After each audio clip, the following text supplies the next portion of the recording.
Son las 20:34 y arrancamos la segunda mitad de Sobre la Tierra, el programa de la FAUBA. Está con nosotros acá en el piso Karina Odara, docente de métodos cuantitativos y sistemas de información en la FAUBA.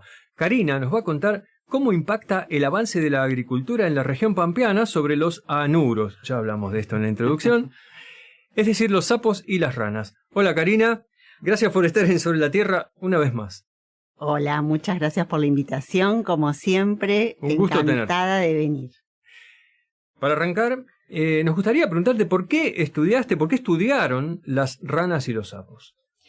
Bueno, yo ya vine una vez a hablar de la dieta de las lechuzas, en donde habíamos detectado que las lechuzas que comen, o que nosotros sabíamos que comían casi exclusivamente roedores, habíamos empezado a detectar que esa dieta se empezó a modificar y empezaron a comer mayor proporción de anuros. A partir de ahí surgió este estudio, que es lo que vengo a contar hoy, que es ver qué les pasaba a los anuros, que son los sapos y las ranas, con este avance de la agricultura en la región pampeana. Pues sabes que esa nota que hicimos en aquel momento con Juan Manuel está en el top 10 de notas más leídas de la historia de Sobre la Tierra. Famoso. Bueno, me alegro un montón.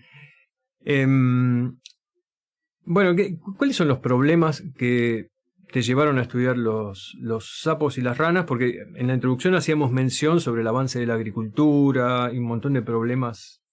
Bueno, lo que puedo contar un poquitito la historia de lo que pasó en el lugar.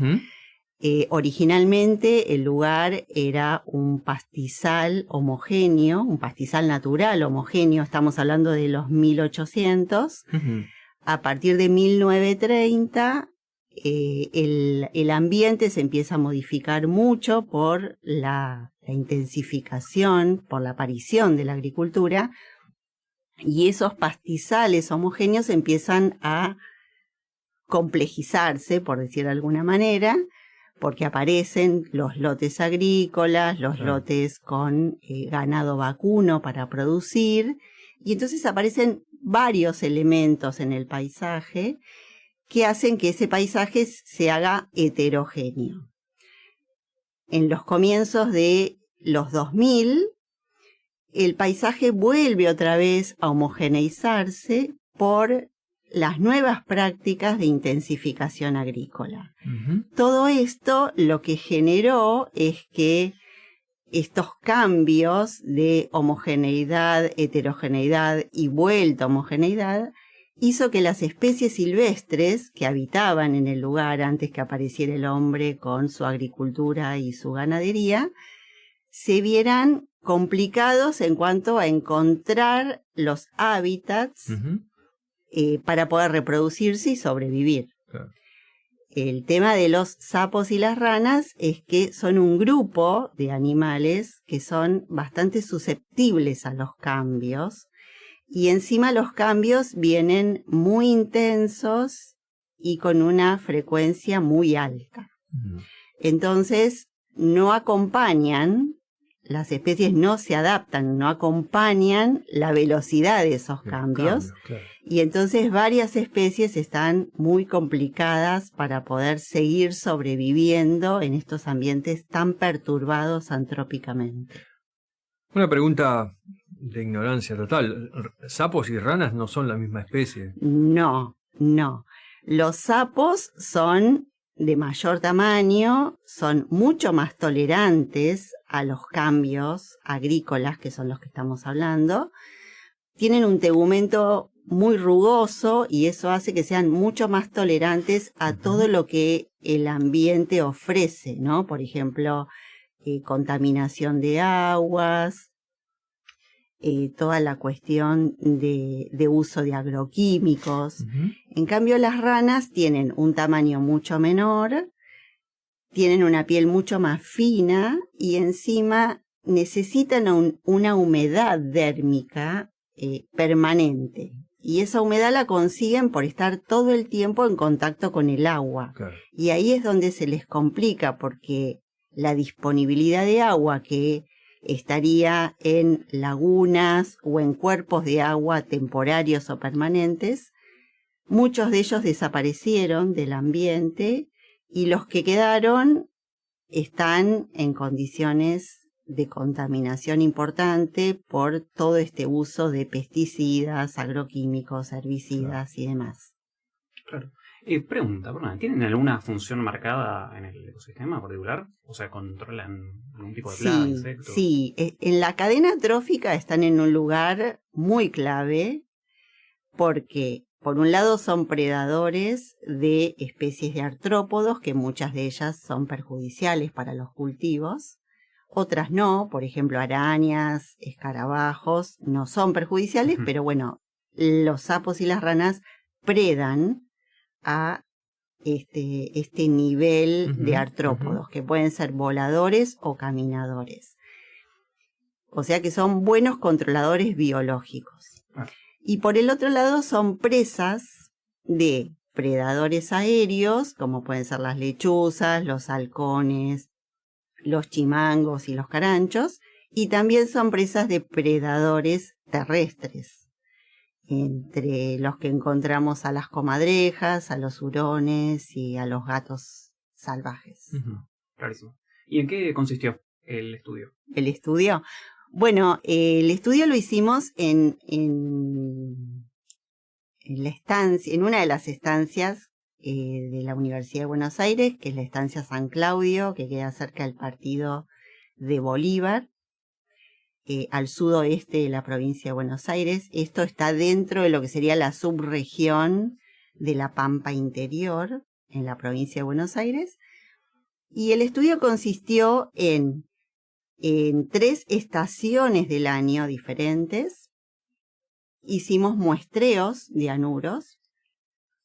Y esos muestreos estuvieron a la vez subdivididos en 2 periodos que nosotros consideramos muy contrastantes. Un periodo de baja intensidad agrícola y otro de alta intensidad agrícola. Y esos periodos estuvieron separados por 5 años.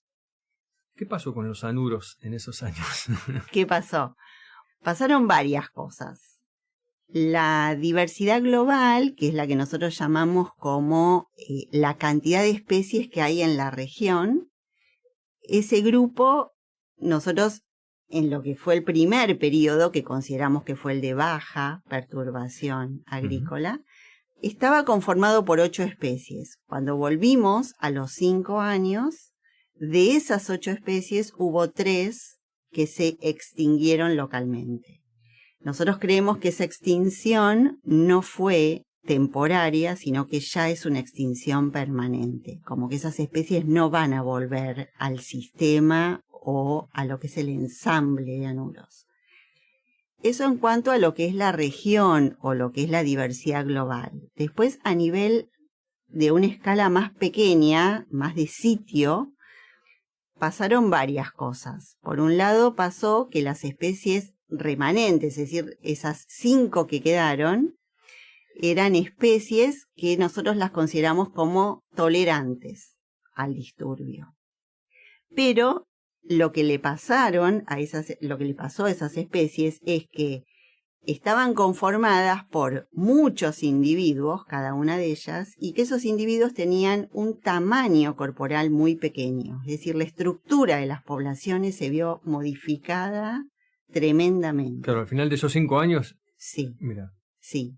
Y también otra cosa que pasó es que en el periodo de baja perturbación, todas las especies estaban equitativamente representadas, es decir, igualmente representadas, y estaban ubicadas en lo que nosotros llamábamos los hábitats de menos perturbación, que son las pasturas naturales, los bordes perimetrales a los lotes cultivados. En cambio, en los periodos de alta perturbación, los individuos estaban todos concentrados dentro de los lotes agrícolas.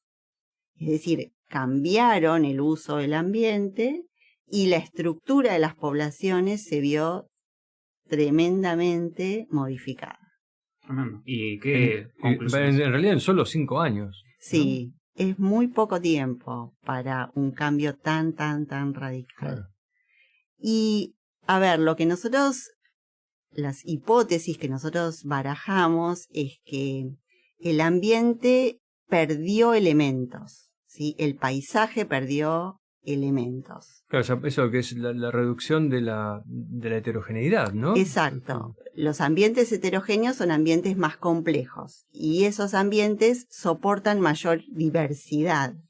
Cuando los ambientes se homogeneizan, se vuelven más simples, pero lo que pasa es que lo que más abunda no es habitable para las especies. Y lo que más abunda son lotes cultivados, con todo lo que eso viene aparejado, que es uso de agroquímicos, toda la maquinaria agrícola que va acompañando esos calendarios agrícolas, y las especies claramente no se adaptan a eso. Entonces se perdieron las pasturas naturales, se perdieron los cuerpos de agua, los lugares bajos que antes eran cuerpos de agua temporarios en épocas de lluvias abundantes, ahora ya están sembrados directamente.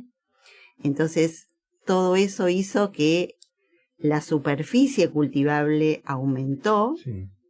porque Aumentó bastante. aumentó mucho. El 80% de la superficie de la zona está cultivada, y eso fue en detrimento de que la cantidad de superficie con pasturas naturales se redujo.